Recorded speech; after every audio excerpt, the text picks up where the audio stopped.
Hello friends, welcome to my channel defence practice class. Defence practice class চ্যানেলের তরফ থেকে তোমাদের সবাইকে স্বাগত। প্রত্যেক দিনের মতো আজকেও চলে এসেছি আরেকটি নতুন ভিডিও নিয়ে, এবং আজকের এই ভিডিওতে আমরা আলোচনা করব ওয়েস্ট বেঙ্গল স্কুল সার্ভিস কমিশনের গ্রুপ সি এবং গ্রুপ ডির জন্য গুরুত্বপূর্ণ কিছু এমসিকিউ প্রশ্ন উত্তর। তো আজকের এই ভিডিওতে 30+ মোস্ট ইম্পর্টেন্ট এমসিকিউ প্রশ্ন নিয়ে আলোচনা করব, এবং নতুন সিলেবাসের উপর ভিত্তি করে এই প্রশ্নগুলো নিয়ে আসা। এবং অলরেডি আমাদের 1 থেকে 161 পর্যন্ত বা 162 পর্যন্ত প্র্যাকটিস সেট হয়ে গিয়েছে। তোমরা যারা না দেখেছো অবশ্যই দেখে নেবে, আমি ডেসক্রিপশনে প্লেলিস্টের লিংক দিয়ে দেব। এবং আজকের এই ভিডিওটি খুবই গুরুত্বপূর্ণ, কারণ আমরা বাছাই করা প্রশ্নগুলোই নিয়ে এসেছি এই ভিডিওতে, কারণ তোমাদের পরীক্ষাতে আসার যেগুলো চান্স রয়েছে সেগুলো। তো চলো শুরু করা যাক সময় নষ্ট না করে। আজকের এই ভিডিওর আমাদের ফার্স্ট প্রশ্ন দেখো, কয়লার সেরা গুণমান কোনটি? তো 4টি অপশন রয়েছে, সঠিক উত্তর জেনে থাকলে অবশ্যই নিচে কমেন্ট বক্সে কমেন্ট করে জানাও। তো পিট কয়লা, লিগনাইট কয়লা, বিটুমিনাস কয়লা, অ্যান্থ্রাসাইট কয়লা। সবচেয়ে গুণমান কয়লা হচ্ছে anthracite. Option D is the correct answer. এবং তোমরা মনে রাখবে, এতে কার্বনের পরিমাণ সবচেয়ে বেশি থাকে অ্যান্থ্রাসাইট কয়লাতে। প্রায় 80% থেকে 95% থাকে অ্যান্থ্রাসাইট কয়লাতে কার্বনের পরিমাণ। ওকে, কার্বনের পরিমাণ, এবং এটি সবচেয়ে কম ধোঁয়া এবং বেশি তাপ উৎপন্ন করে, তাই জন্য তাকে গুণমান কয়লা হিসাবে পরিচিত। Option D correct answer. এর পাশাপাশি এক্সট্রা ফ্যাক্টগুলো দেখে নাও। পিট কয়লা, তো পিট কয়লার কথা বলা হয়েছে, এই কয়লা সবচেয়ে নিম্ন মানের কয়লা। সবচেয়ে নিম্ন মানের কয়লা হচ্ছে পিট কয়লা। এর পাশাপাশি মনে রাখবে, এখানে কার্বনের পরিমাণ হচ্ছে 40% হচ্ছে কার্বনের পরিমাণ, সবচেয়ে কম কার্বন থাকে, এবং এটি জলীয় বাষ্পের পরিমাণ এখানে সবচেয়ে বেশি, তার জন্য একে নিম্নমানের কয়লা বলা হয়। লিগনাইট কয়লার কথা যদি বলা হয়, এটি বাদামি কয়লা বলা হয়, একে বাদামি কয়লা বলা হয়। এবং তোমরা মনে রাখবে, এতে 45 থেকে 55% এটাতে কার্বন থাকে। এবং বিটুমিনাস কয়লার কথা যদি বলা হয়, এটি শিল্প বা গৃহস্থালিতে ব্যবহৃত হয় প্রচুর পরিমাণে, যেমন ঝরিয়াতে পাওয়া যায়। ঝাড়খণ্ডের যে ঝরিয়া বা রানীগঞ্জ কয়লা খনিগুলোতে প্রচুর পরিমাণে এই বিটুমিনাস কয়লাটি পাওয়া যায়। ওকে, তো তার সাথে সাথে এক্সট্রা ফ্যাক্টগুলো মনে রাখবে। সবচেয়ে উচ্চমানের কয়লা হলো অ্যান্থ্রাসাইট, নিম্নমানের কয়লা হলো পিট, যেখানে কার্বনের পরিমাণ 40%। বাদামি কয়লা কাকে বলা হয়? লিগনাইটকে বলা হয়। 45 থেকে 55% লিগনাইট থাকে। ওকে, এবং বিটুমিনাস কয়লার কথা যদি বলা হয়, এটি হচ্ছে গৃহস্থালিতে ব্যবহার করা হয়, যেগুলো তোমরা আমাদের গৃহস্থালিতে দেখতে পাওয়া যায়, এবং রানীগঞ্জ, ঝরিয়া, ঝাড়খণ্ডে এগুলি সবচেয়ে বেশি পরিমাণে পাওয়া যায়। তো তার সাথে সাথে এক্সট্রা ফ্যাক্টগুলো মনে রাখবে, তোমাদের পরীক্ষার জন্য মোস্ট ইম্পর্টেন্ট। 2 নম্বর প্রশ্ন দেখো, দুধের ঘনত্ব মাপার জন্য কোন যন্ত্র ব্যবহার করা হয়? 4টি অপশনের মধ্যে রাইট অ্যান্সার হয়ে যাবে অপশন ডি, ল্যাক্টোমিটার যন্ত্রটি ব্যবহার করা হয়। Option D is the correct answer. এটি দুধের আপেক্ষিক গুরুত্ব পরিমাপ করতে এবং বিশুদ্ধতা পরিমাপ করতে, পরীক্ষা করতে ব্যবহার করা হয়। এর পাশাপাশি তোমরা মনে রাখবে ব্যারোমিটারের কথা। ব্যারোমিটারে কি পরিমাপ করা হয়? বায়ুর চাপ পরিমাপ করা হয়। বায়ুর চাপ পরিমাপ করা হয় ব্যারোমিটার যন্ত্রে। হাইড্রোমিটারের কথা যদি বলা হয়, তরল পদার্থের আপেক্ষিক ঘনত্ব, তরল পদার্থের আপেক্ষিক ঘনত্ব পরিমাপ করা হয়। ওকে, থার্মোমিটার যন্ত্রের কথা যদি বলা হয়, এই যন্ত্রে তাপমাত্রা পরিমাপ করা হয়।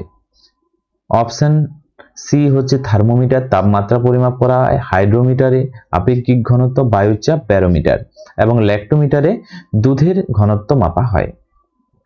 পরবর্তী প্রশ্ন দেখো, এখানে কি বলেছে? 3 নম্বর প্রশ্ন, গণপরিষদের সভাপতি কে ছিলেন? 4টি অপশন রয়েছে, সঠিক উত্তর কমেন্ট বক্সে কমেন্ট করে জানাও। রাইট অ্যান্সার হয়ে যাবে doctor Rajendra Prasad. Option C is the correct answer. ভারতের প্রথম রাষ্ট্রপতি হলেন ডক্টর রাজেন্দ্র প্রসাদ। তিনি ছিলেন গণপরিষদের স্থায়ী সভাপতি। তিনি ছিলেন গণপরিষদের স্থায়ী সভাপতি ছিলেন। খুবই গুরুত্বপূর্ণ, তোমাদের পরীক্ষাতে আসে যে গণপরিষদের স্থায়ী সভাপতি কে? ডক্টর রাজেন্দ্র প্রসাদ। তিনি 1946 সাল থেকে তিনি সভাপতি পদে ছিলেন, এবং ভারতের প্রথম রাষ্ট্রপতি ছিলেন স্বাধীন ভারতের। এর পাশাপাশি দেখে নাও, ডক্টর বি আর আম্বেদকরের কথা বলা হয়েছে। তিনি কে ছিলেন? তিনি সংবিধানের যে খসড়া কমিটি গঠন করা হয়েছিল সেই খসড়া কমিটির সভাপতি ছিলেন। ওকে, খসড়া কমিটির সভাপতি ছিলেন এবং তাকে ভারতীয় সংবিধানের স্থপতি বা জনক বলা হয়। এর পাশাপাশি পণ্ডিত জওহরলাল নেহরুর কথা যদি বলা হয়, তিনি ভারতের প্রথম প্রধানমন্ত্রী ছিলেন, ভারতের প্রথম ফার্স্ট প্রাইম মিনিস্টার ছিলেন, প্রধানমন্ত্রী। ওকে, এবং তার উদ্দেশ্যেই গণপরিষদ প্রস্তাবিত হয়েছিল। পরবর্তী প্রশ্ন দেখো, 4 নম্বর প্রশ্ন, হিমোগ্লোবিনে কোন ধাতব উপাদানটি পাওয়া যায়? 4টি অপশনের মধ্যে সঠিক উত্তরটি হয়ে যাবে অপশন ডি, আয়রন পাওয়া যায় হিমোগ্লোবিনে। Option D right answer. হিমোগ্লোবিনে আয়রনের যে রক্তের লোহিত রক্ত কণিকা অর্থাৎ আরবিসি, রেড ব্লাড সেল, এর মাধ্যমে অক্সিজেন পরিবহন হয়, O2 পরিবহন হয়, হতে সাহায্য করে। এবং এই হিমোগ্লোবিনের অভাবে একটি রোগ হয়, তোমরা মনে রাখবে অ্যানিমিয়া রোগ হয়। অ্যানিমিয়া রোগ হয়, যাকে বলা হয় রক্তাল্পতাও বলা হয়। ওকে, এর পাশাপাশি ক্যালসিয়ামের কথা বলা হয়েছে। ক্যালসিয়াম, এটি হাড় এবং দাঁতের প্রধান উপাদান হলো ক্যালসিয়াম। হাড় বা দাঁতের প্রধান উপাদান হলো ক্যালসিয়াম এবং রক্ত জমাট বাঁধতে সাহায্য করে ক্যালসিয়াম। এর পাশাপাশি হিমোসায়ানিন নামক একটি পদার্থ রয়েছে যা শ্বাস প্রশ্বাসের রঞ্জক পদার্থে পাওয়া যায়। তামার কথা যদি বলা হয়, তামা, এটি হচ্ছে হিমোসায়ানিন নামক যেটি শ্বাস প্রশ্বাস রঞ্জক পদার্থ হিসাবে পাওয়া যায় অমেরুদণ্ডী প্রাণীদের রক্তে। ওকে, পরবর্তী প্রশ্ন 5 নাম্বার, প্রথম বিশ্বযুদ্ধ কবে শেষ হয়েছিল? কি বলা হয়েছে? কবে শেষ হয়েছিল? তো এখানে সঠিক উত্তরটি হয়ে যাবে শেষ হয়েছিল 1918 সালে। Option B is the correct answer. এবং 1914 সালে প্রথম বিশ্বযুদ্ধ শুরু হয়েছিল, তোমরা মনে রাখবে।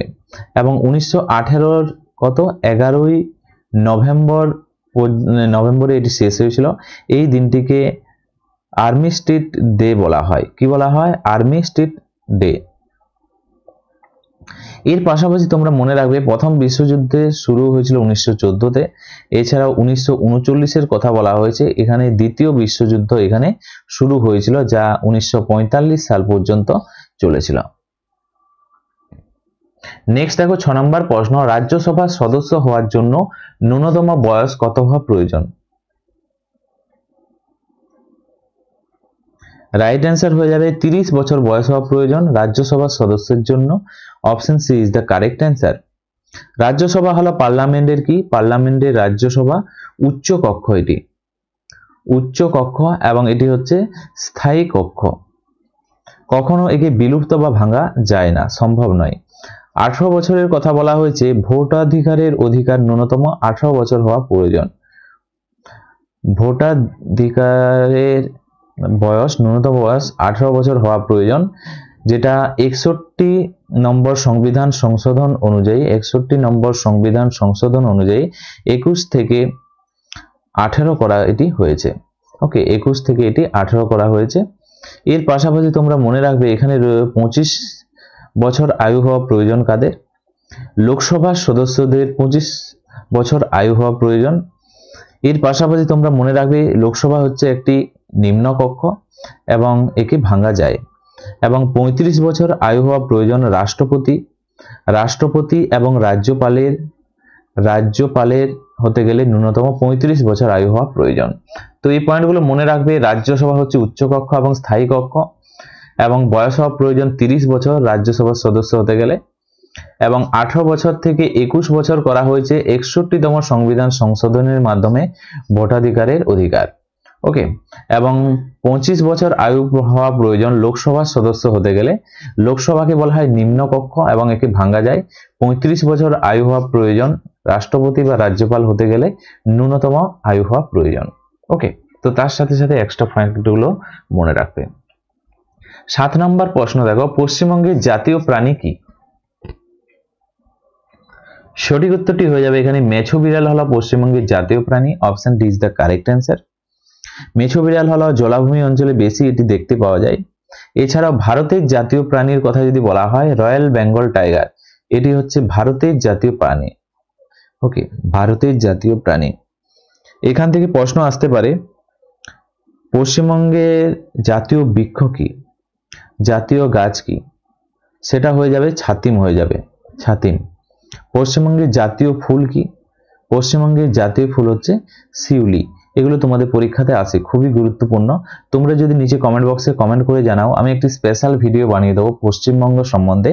তোমাদের পরীক্ষাতে যদি প্রশ্ন আসে সেখান থেকে পশ্চিমবঙ্গ সম্বন্ধে একটা প্রশ্ন মাস্ট পেয়ে যাবে। ওকে, নেক্সট প্রশ্ন দেখো, এখানে 8 নম্বর প্রশ্ন, জাপানের পার্লামেন্টের নাম কি? জাপানের পার্লামেন্টের নাম হলো, সঠিক উত্তর হয়ে যাবে option C diet. Right answer হয়ে যাবে অপশন সি ডায়েট, জাপানি জাতীয় ডায়েট। এবং কংগ্রেসের কথা যদি বলা হয়, ইউএস এর সংসদ বা পার্লামেন্টের নাম হলো কংগ্রেস। মজলিসের কথা বলা হয়েছে, ইরানের সংসদ বা পার্লামেন্টের নাম হলো মজলিস। নেক্সট প্রশ্ন দেখো, 9 নম্বর প্রশ্ন, কোন গ্যাসকে হাস্যকর গ্যাস বা লাফিং গ্যাস বলা হয়? এই প্রশ্নের রাইট অ্যান্সার হয়ে যাবে লাফিং গ্যাস বা হাস্যকর গ্যাস বলা হয় নাইট্রাস অক্সাইডকে বলা হয়। Option D is the correct answer. Nitrous oxide যার সংকেত হলো N2O, লাফিং গ্যাস বলা হয়। এর পাশাপাশি তোমাদের পরীক্ষাতে আসতে পারে যে নাইট্রাস গ্যাস এটি চেতনানাশক হিসাবেও ব্যবহার করা হয়। এখান থেকে আরো তোমাদের পরীক্ষাতে প্রশ্ন আসে, যেমন কার্বন ডাই অক্সাইড, এর সংকেত কি? CO2 হলো কার্বন ডাই অক্সাইডের সংকেত। ওকে, এবং এটি হচ্ছে green house gas carbon die oxide. Methane যার সংকেত হলো CH4, এটি মিথেন গ্যাসের সংকেত। মিথেনকে কি বলা হয়? মার্স গ্যাসও বলা হয়। নেক্সট প্রশ্ন দেখো, 10 নম্বর প্রশ্ন, মোগল সম্রাট আকবরের রাজধানী কোথায় ছিল? রাইট অ্যান্সার হয়ে যাবে অপশন সি ফতেপুর সিকরিতে ছিল। আকবর 1571 সাল থেকে 1585 সাল পর্যন্ত এটি রাজধানী হিসাবে ব্যবহার করেছিল এবং এখানে আকবর বুলন্দ দরওয়াজা নির্মাণ করেছিল। বুলন্দ দরওয়াজা নির্মাণ করেছিল এখানে। ওকে, গুজরাট বিজয়কে স্মরণীয় রাখার জন্য বুলন্দ দরওয়াজা নির্মাণ করেছিল আকবর ফতেপুর সিকরিতে। আগ্রার কথা বলা হয়েছে এখানে, তোমরা আগ্রা সম্বন্ধে মনে রাখবে, আগ্রাতে আকবর আগ্রা ফোর্ট তৈরি করেছিল এবং তাজমহলও আগ্রায় অবস্থিত, যেটি শাহজাহান নির্মাণ করেছিল। নেক্সট প্রশ্ন দেখো, 11 নম্বর প্রশ্ন, আলোক বর্ষ অর্থাৎ লাইট ইয়ার কিসের একক?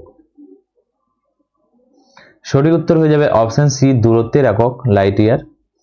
এটি 1 বছরে অতিক্রান্ত যে দূরত্ব তা পরিমাপ করা হয় এই লাইট ইয়ার এককে। Option C is the correct answer.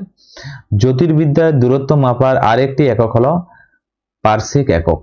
Okay, parsec একক আরেকটি একক, 1 পারসেক সমান আলোক বর্ষ, লাইট ইয়ার। পরবর্তী প্রশ্ন দেখো, এখানে 12 নম্বর প্রশ্ন, হিউম্যান ডেভেলপমেন্ট ইন্ডেক্স HDI এর কে প্রকাশ করে? রাইট অ্যান্সার হয়ে যাবে এখানে option D is the correct answer. UNDP, united nation development programme হলো UNDP-র ফুল ফর্ম। এবং তার পাশাপাশি তোমরা মনে রাখবে HDI এটি 3টি উপাদানের উপর ভিত্তি করে তৈরি। 3টি উপাদান কি কি? একটি হচ্ছে আশা করা আয়ুষ্কাল, আরেকটি হচ্ছে শিক্ষা স্তর, এবং আরেকটি তোমরা মনে রাখবে, আরেকটি হচ্ছে মাথাপিছু আয়। এই 3টি উপাদানে অর্থাৎ 3টি স্তরে বিভক্ত HDI। এর পাশাপাশি তোমরা এক্সট্রা কিছু ফ্যাক্ট মনে রাখবে যেগুলো তোমাদের পরীক্ষাতে আসে, যেমন এখানে বিশ্ব ব্যাংক এটি মূলত উন্নয়নশীল যে দেশগুলি তাদের ঋণ বা অনুদান প্রদান করে বিশ্ব ব্যাংক। যেমন ইন্টারন্যাশনাল মনিটারি ফান্ড IMF, এটি সদস্য দেশগুলির যে আর্থিক স্থিতিশীলতা বজায় রাখতে এবং ব্যালেন্স অফ পেমেন্টস যে সমস্যা তা মোকাবিলাতে সাহায্য করে ইন্টারন্যাশনাল মনিটারি ফান্ড। নেক্সট প্রশ্ন দেখো, এখানে 13 নম্বর প্রশ্ন, স্বাধীন ভারতের প্রথম গভর্নর জেনারেল কে ছিলেন? সঠিক উত্তরটি হয়ে যাবে অপশন এ লর্ড মাউন্টব্যাটেন হলো স্বাধীন ভারতের প্রথম গভর্নর জেনারেল এবং শেষ British governor general. Option A সঠিক উত্তর। সি গোপালাচারীর কথা যদি বলা হয়, চক্রবর্তী রাজা গোপালাচারী, ইনি ছিলেন স্বাধীন ভারতের প্রথম এবং একমাত্র ভারতীয় গভর্নর জেনারেল। এবং জওহরলাল নেহরু তো তোমরা জানো প্রথম প্রধানমন্ত্রী ছিলেন, রাজেন্দ্র প্রসাদ প্রথম রাষ্ট্রপতি স্বাধীন ভারতের। নেক্সট দেখো 14 নম্বর প্রশ্ন, স্বচ্ছ ভারত মিশন কবে শুরু হয়েছিল? রাইট অ্যান্সার হয়ে যাবে 2রা অক্টোবর, গান্ধী জয়ন্তীর দিনে 2014 সালে। Option B is the correct answer. এবং এটি মহাত্মা গান্ধীর জন্মদিনে শুরু হয়েছিল এবং এর মূল উদ্দেশ্য কি ছিল? 2019 সালের মধ্যে ভারতের খোলা জায়গায় যে মলমূত্র ত্যাগ তা নিষিদ্ধ করা বা তা মুক্ত করা এর মূল উদ্দেশ্য ছিল। নেক্সট প্রশ্ন দেখো 15 নম্বর প্রশ্ন, ভারতের প্রমাণ সময় গ্রিনিচ মেন টাইম থেকে কত সময় এগিয়ে রয়েছে? সঠিক উত্তর হয়ে যাবে অপশন সি 5 ঘন্টা 30 মিনিট। ভারতের প্রমাণ সময় 82.5 ডিগ্রি যে পূর্ব দ্রাঘিমা রেখা নির্ধারিত হয়, যা উত্তর প্রদেশের এলাহাবাদের অর্থাৎ বর্তমানের প্রয়াগরাজের উপর দিয়ে গেছে। নেক্সট প্রশ্ন দেখো 16 নম্বর প্রশ্ন, বিশ্বখ্যাত রক গার্ডেন ভারতের কোন শহরে অবস্থিত? রাইট অ্যান্সার চণ্ডীগড়ে অবস্থিত। Option D is the right answer. এবং তোমরা মনে রাখবে এটি নেকচাঁদ সেনী এটি নির্মাণ করেছিলেন এবং এই বাগানটি মূলত শিল্প বর্জ্য এবং অন্যান্য যে ফেলে দেওয়া জিনিসপত্র থেকে তৈরি করা হয়েছে এই গার্ডেনটি। নেক্সট দেখো 17 নম্বর প্রশ্ন, কোষের পাওয়ার হাউস বা power house of the cell কাকে বলা হয়? রাইট অ্যান্সার হয়ে যাবে অপশন ডি, মাইটোকন্ড্রিয়াকে বলা হয় কোষের শক্তিঘর। এখানে শ্বাস প্রক্রিয়ার মাধ্যমে এটিপি এডিনোসিন ট্রাইফসফেট যেটি শক্তি মুদ্রা তৈরি করে। এর পাশাপাশি নিউক্লিয়াসের কথা যদি বলা হয়, এটি কোষের ব্রেন হিসাবে কাজ করে। এর মধ্যে ক্রোমোজোম থাকে। রাইবোসোমের কথা যদি বলা হয়, রাইবোসোম এটি প্রোটিন তৈরির কারখানা বলা হয়, প্রোটিন তৈরির কারখানা বলা হয় একে। এবং লাইসোজোমকে কি বলা হয়? লাইসোজোমকে বলা হয় সুইসাইড ব্যাগ বলা হয় বা আত্মঘাতী থলি বলা হয়। ওকে, তো তার সাথে সাথে এই পয়েন্টগুলো অবশ্যই নোট করে রাখবে। নেক্সট প্রশ্ন দেখো 18 নম্বর প্রশ্ন, ভারতীয় সংবিধানের মৌলিক অধিকারের ধারণাটি কোন দেশের সংবিধান থেকে নেওয়া হয়েছে? রাইট অ্যান্সার হয়ে যাবে আমেরিকা যুক্তরাষ্ট্রের সংবিধান থেকে নেওয়া হয়েছে। Option D is the correct answer, USA. মৌলিক অধিকারগুলি সংবিধানের 3য় ভাগ অর্থাৎ পার্ট 3-তে রয়েছে, যেখানে ধারার কথা যদি বলা হয়, ধারা 12 থেকে 35-এর মধ্যে রয়েছে উল্লেখ মৌলিক অধিকারের। এছাড়াও ব্রিটেনের সংবিধানের কথা যদি বলা হয়, ব্রিটেন সংসদীয় সরকার বা আইনি যে শাসন তা নেওয়া হয়েছে ব্রিটেনের সংবিধান থেকে। আয়ারল্যান্ডের কথা যদি বলা হয়, আয়ারল্যান্ডের সংবিধান থেকে কি নেওয়া হয়েছে? এখানে নেওয়া হয়েছে ডিপিএসপি অর্থাৎ রাষ্ট্র পরিচালনার নির্দেশমূলক যে নীতি তা নেওয়া হয়েছে আয়ারল্যান্ডের সংবিধান থেকে। নেক্সট প্রশ্ন দেখো 19 নম্বর প্রশ্ন, ভারতের দীর্ঘতম সড়ক টানেল অটল টানেল কোন রাজ্য বা কেন্দ্রশাসিত অঞ্চলে অবস্থিত? রাইট অ্যান্সার হয়ে যাবে হিমাচল প্রদেশে অবস্থিত অটল টানেল, যেটি দীর্ঘতম সড়ক টানেল। এবং এই দৈর্ঘ্যের কথা যদি বলা হয় 9.02 কিলোমিটার হচ্ছে এটি লম্বা। এটি লেহ থেকে মানালি পর্যন্ত যুক্ত হয়েছে এবং এর নামকরণ করা হয়েছে আমাদের ভারতের প্রাক্তন প্রধানমন্ত্রী অটল বিহারী বাজপেয়ীর নামে। নেক্সট প্রশ্ন দেখো 20 নম্বর, অম্ল বৃষ্টি অর্থাৎ অ্যাসিড বৃষ্টির জন্য মূলত কোন গ্যাসটি দায়ী? 4টি অপশনের মধ্যে সঠিক উত্তরটি হয়ে যাবে option D, sulphur die oxide এবং নাইট্রোজেন অক্সাইড। এবং তোমরা মনে রাখবে এদের সংকেতও কোনো সময় দিয়ে দিতে পারে রাসায়নিক নাম না দিয়ে। SO2 হচ্ছে সালফার ডাই অক্সাইডের সংকেত এবং নাইট্রোজেন অক্সাইড হলো NO2 হলো নাইট্রোজেন অক্সাইডের সংকেত। এই গ্যাসগুলি বায়ুমণ্ডলের জলীয় বাষ্পের সাথে মিশে সালফিউরিক অ্যাসিড এবং নাইট্রিক অ্যাসিড তৈরি করে। বায়ুমণ্ডলের সঙ্গে মিশে কি অ্যাসিড তৈরি করে? একটি হচ্ছে সালফিউরিক অ্যাসিড যার সংকেত হলো H2SO4। H2SO4 হচ্ছে সালফিউরিক অ্যাসিডের সংকেত এবং নাইট্রিক অ্যাসিড হচ্ছে HNO3 তৈরি করে এবং এটি তাজমহলের মতো স্থাপত্যকে ক্ষতি করে। ওকে, সালফার ডাই অক্সাইড এবং নাইট্রোজেন অক্সাইড যেটি অম্ল বৃষ্টি নামে পরিচিত, এগুলি তাজমহলের মতো স্থাপত্যকে ক্ষতিগ্রস্ত করে। নেক্সট প্রশ্ন দেখো 21 নম্বর প্রশ্ন, ভারতের কোন রাজ্যে লবণাক্ত জলে কুমির সবচেয়ে বেশি দেখা যায়? চারটি অপশন রয়েছে, গুজরাট, সুন্দরবন, কেরালা, উড়িষ্যা। তো এখানে কি বলেছে, লবণাক্ত জল এগুলির মধ্যে লক্ষ্য করা যায় উড়িষ্যা রাজ্যে। Option D is the right answer. উড়িষ্যার ভিতরকণিকা জাতীয় উদ্যান তোমরা নিশ্চয়ই শুনেছ। ওকে, ভিতরকণিকা জাতীয় উদ্যান ন্যাশনাল পার্ক লবণাক্ত জলে কুমির সবচেয়ে বেশি বাস করে। অপশন ডি সঠিক উত্তর। এবং এখানে পশ্চিমবঙ্গের সুন্দরবনের কথা বলা হয়েছে। এখানে রয়্যাল বেঙ্গল টাইগার সবচেয়ে বেশি লক্ষ্য করা যায় এবং ম্যানগ্রোভ বনের জন্য এটি বিখ্যাত। 22 নম্বর প্রশ্ন, পোলিও টিকা কে আবিষ্কার করেন? সঠিক উত্তর হয়ে যাবে চারটি অপশনের মধ্যে Jonas Salk. Option D is the right answer. Polio টিকা আবিষ্কার করেন এবং পোলিও টিকা অর্থাৎ ইনজেকশন তৈরি করেছিলেন প্রথম তিনি, এবং আলবার্ট সাবিন দ্বিতীয় ওরাল পোলিও টিকা আবিষ্কার করেছিলেন। ওকে, তো দ্বিতীয় পোলিও টিকা কে আবিষ্কার করেছিলেন, যাকে ওপিভি বলা হয়, আলবার্ট সাবিন আবিষ্কার করেছিলেন। এছাড়াও এখানে দেখে নাও লুই পাস্তুরের কথা বলা হয়েছে, তিনি আবিষ্কার করেছিলেন রেবিস টিকা আবিষ্কার করেছিলেন এবং যাকে পাস্তুরাইজেশন পদ্ধতি প্রবর্তনের জনক বলা হয়। আলেকজান্ডার ফ্লেমিং এর কথা যদি বলা হয়, তিনি কি আবিষ্কার করেছিলেন? তিনি পেনিসিলিন আবিষ্কার করেছিলেন। এবং এডওয়ার্ড জেনারের কথা যদি বলা হয়, তিনি বসন্ত রোগের টিকা আবিষ্কার করেছিলেন এনাস জোনাস। ওকে, নেক্সট প্রশ্ন দেখো 23 নম্বর প্রশ্ন, কোন শহরকে ভারতের রুর বলা হয়?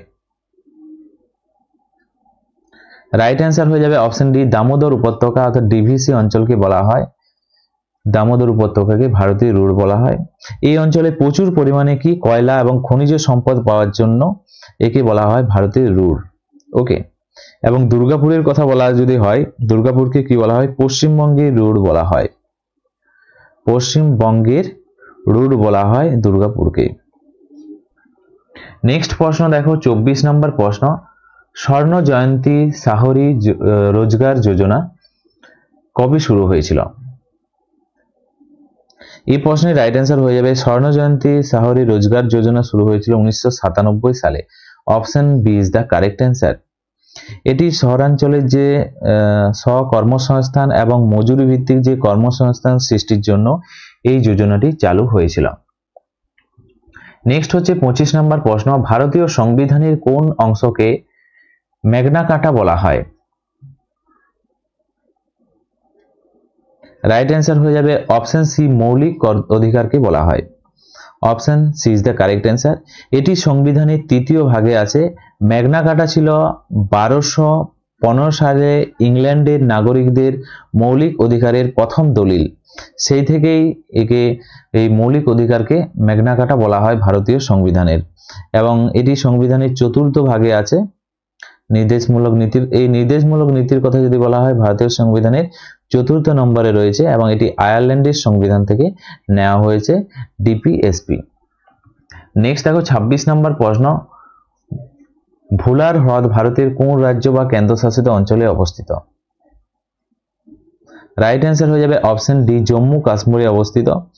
এটি ভারতের সবচেয়ে বড় স্বাদু জলের হ্রদ এবং এর উৎস হলো ঝিলম নদী এবং এটি ভুলার হ্রদ বলা হয়, জম্মু কাশ্মীরে অবস্থিত। নেক্সট প্রশ্ন দেখো 27 নম্বর প্রশ্ন, খ্রিস্টাব্দ 712 সালে ভারতের প্রথম মুসলিম আক্রমণকারী কে ছিলেন? রাইট অ্যান্সার হয়ে যাবে অপশন ডি, মোহাম্মদ বিন কাসিম। তো তোমরা মনে রাখবে তিনি সিন্ধু অঞ্চল আক্রমণ করেছিলেন, মোহাম্মদ বিন কাসিম। এর পাশাপাশি মোহাম্মদ গজনবীর কথা যদি বলা হয়, সোমনাথ মন্দির লুট করেছিল এবং তিনি 17 বার সোমনাথ মন্দিরকে আক্রমণ করেছিল মোহাম্মদ গজনবী। এবং এর পাশাপাশি মনে রাখবে মোহাম্মদ ঘুরির কথা। মোহাম্মদ ঘুরি তরাইনের প্রথম যুদ্ধ এবং তরাইনের দ্বিতীয় যুদ্ধে অংশ নেন মোহাম্মদ ঘুরি। পৃথ্বীরাজ চৌহানের সঙ্গে এই যুদ্ধ হয় এবং বাবর তোমরা নিশ্চয়ই জানো পানিপথের প্রথম যুদ্ধ 1526 সালে হয়, যেখানে মুঘল সাম্রাজ্য প্রতিষ্ঠা করেছিল বাবর। তো তার সাথে সাথে এক্সট্রা ফ্যাক্টগুলো মনে রাখবে। নেক্সট দেখো 28 নম্বর প্রশ্ন, internet protocol address IP address যাকে বলা হয় এর সংরক্ষণ কোনটি? চারটি অপশনের মধ্যে সঠিক উত্তরটি হয়ে যাবে অপশন সি, উভয়ই সঠিক। রাইট অ্যান্সার হয়ে যাবে অপশন সি, উভয়ই সঠিক, অর্থাৎ IPv4 এবং IPv6 এই দুটি সঠিক। এই দুটি কি কি তোমরা মনে রাখবে। IPv4 কে কি বলা হয়? একে বলা হয় পুরনো সংস্করণ, এটি হচ্ছে 32 বিটা, এটি হচ্ছে 32 বিটা বা অ্যাড্রেস সীমিত এটির। এবং অপশন বি তে যেটি রয়েছে IPv6 এটি হলো নতুন বা উন্নত সংস্করণ, এটি হচ্ছে 128 বি অর্থাৎ বিটা। এটি বর্তমানে বিশ্বজুড়ে ইন্টারনেট ডিভাইসগুলির মধ্যে একটি বা সবচেয়ে বেশি অ্যাড্রেস সরবরাহ করে IPv6। খুবই গুরুত্বপূর্ণ তোমাদের কম্পিউটার এক্সামের জন্য, এই ধরনের প্রশ্ন তোমাদের পরীক্ষাতে দিয়ে দিতে পারে। 29 নম্বর প্রশ্ন দেখো, সূর্য থেকে পৃথিবীর দূরত্বকে কি বলা হয়? সঠিক উত্তর হয়ে যাবে জ্যোতির্বিজ্ঞানের একক বলা হয়। Option D is the correct answer. AU একক দ্বারা প্রকাশ করা হয়, যার ইউনিট হলো AU। এবং 1 AU এর কথা যদি বলা হয়, এটি হলো পৃথিবী এবং সূর্যের গড় দূরত্ব, প্রায় 150 মিলিয়ন কিলোমিটার যার দূরত্ব। এর পাশাপাশি আলোকবর্ষের কথা যদি বলা হয়, আলোকবর্ষ এটি হচ্ছে দূরত্বের একক। দূরত্বের একক হলো আলোকবর্ষ অর্থাৎ লাইট ইয়ার। পারসেক এটি হচ্ছে দূরত্বের একক এবং এটি আলোকবর্ষের চেয়েও এটি বড়।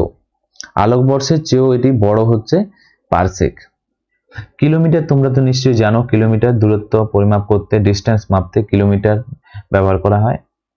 নেক্সট দেখো 30 নম্বর প্রশ্ন, ডক্টর সর্বপল্লী রাধাকৃষ্ণনের জন্মদিন কোন দিবস হিসাবে পালিত হয়? সঠিক উত্তর হয়ে যাবে টিচার্স ডে অর্থাৎ শিক্ষক দিবস হিসাবে পালিত হয়। Option D correct answer. প্রতি বছর 5ই সেপ্টেম্বর শিক্ষক দিবস হিসাবে পালিত হয় তার জন্মদিন উপলক্ষে, এবং তিনি ছিলেন ভারতের প্রথম উপরাষ্ট্রপতি এবং দ্বিতীয় রাষ্ট্রপতি। ওকে, ভারতের প্রথম উপরাষ্ট্রপতি হলেন সর্বপল্লী রাধাকৃষ্ণন এবং সেকেন্ড রাষ্ট্রপতি, দ্বিতীয়বারে রাষ্ট্রপতি হয়েছিলেন তিনি, এবং প্রথম রাষ্ট্রপতি হলো রাজেন্দ্র প্রসাদ। এর পাশাপাশি আন্তর্জাতিক যুব দিবসের কথা যদি বলা হয়, কবে পালন করা হয়? যুব দিবস আন্তর্জাতিক যুব দিবস পালন করা হয় 12ই আগস্ট পালন করা হয়, এবং স্বতন্ত্রতা দিবস অর্থাৎ প্রজাতন্ত্র দিবস হিসেবে পালন করা হয় কবে? 26শে জানুয়ারি। এর পাশাপাশি তোমরা মনে রাখবে, তো এখানে কি বললাম, আন্তর্জাতিক যে যুব দিবস 12ই আগস্ট পালন করা হয়, এবং ভারতের যে জাতীয় যুব দিবসের কথা যদি বলা হয়, জাতীয় যুব দিবস পালন করা হয় 12ই জানুয়ারি পালন করা হয়। 12ই জানুয়ারি জাতীয় যুব দিবস, স্বামী বিবেকানন্দের জন্মদিন হিসাবে সেদিনটিকে পালন করা হয়। এই দুইটি পয়েন্ট মনে রাখবে। তো ফ্রেন্ডস, এগুলি ছিল আজকের ভিডিওর আমাদের কিছু গুরুত্বপূর্ণ MCQ প্রশ্ন উত্তর, এবং আজকে তোমরা কত স্কোর করতে পারলে অবশ্যই নিচে কমেন্ট বক্সে কমেন্ট করে জানাও। এবং আজকের এই ভিডিওর লাস্ট প্রশ্ন যেগুলো তোমাদের জন্য, সঠিক উত্তর নিচে কমেন্ট বক্সে কমেন্ট করে জানাও। প্রথমত তোমরা নিচে কমেন্ট বক্সে কমেন্ট করে জানাও পৃথিবী দিবস কবে পালন করা হয়। দ্বিতীয়ত প্রশ্ন হচ্ছে যোগা দিবস কবে পালন করা হয়। ওকে, যোগা দিবস কবে পালন করা হয়, এই দুইটি তোমাদের হোমওয়ার্ক। তো আজকের ভিডিওটি এখানেই শেষ করছি। Thank you for watching. জয় হিন্দ, জয় ভারত।